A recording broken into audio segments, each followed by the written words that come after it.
Here is non spoiler review of retro. Story విషయానికి వెళ్తే, retro 1970 నుండి 1980 నేపథ్యంలో సెట్ చేయబడిన రొమాంటిక్ యాక్షన్ డ్రామా మామ. సూర్య ఒక మాజీ గ్యాంగ్స్టర్గా కనిపిస్తాడు మామ.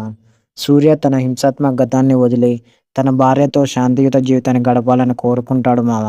అయితే అతని గతంలో శత్రువులు మరియు దాగిన రహస్యాలు అతని మళ్ళీ హింసా ప్రపంచంలోకి వెళ్ళేటట్టు చేస్తాయి మామ.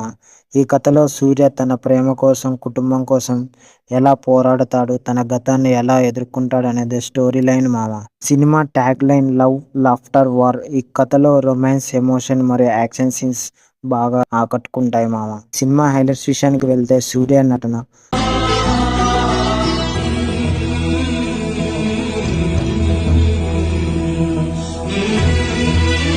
సూర్య ఈ సినిమాకు సోల్ అంటాడు మామ. అతని డైనమిక్ పర్ఫార్మెన్స్తో, ముఖ్యంగా 2 విభిన్న లుక్స్లో స్టైలిష్గా కనిపిస్తాడు మామ.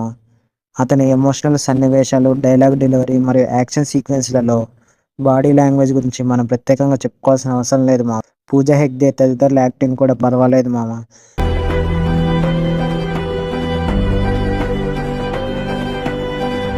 మ్యూజిక్ డైరెక్టర్ గురించి చెప్పాలంటే, సూపర్గా ఉందండి.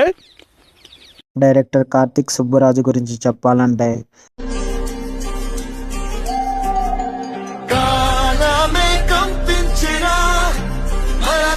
ఫైనల్గా ఈ మూవీకి ఇచ్చే రేటింగ్ 5/2.5 మామ. మీకు కూడా ఈ మూవీ ఎలా అనిపించిందో కామెంట్లో చెప్పండి మామ.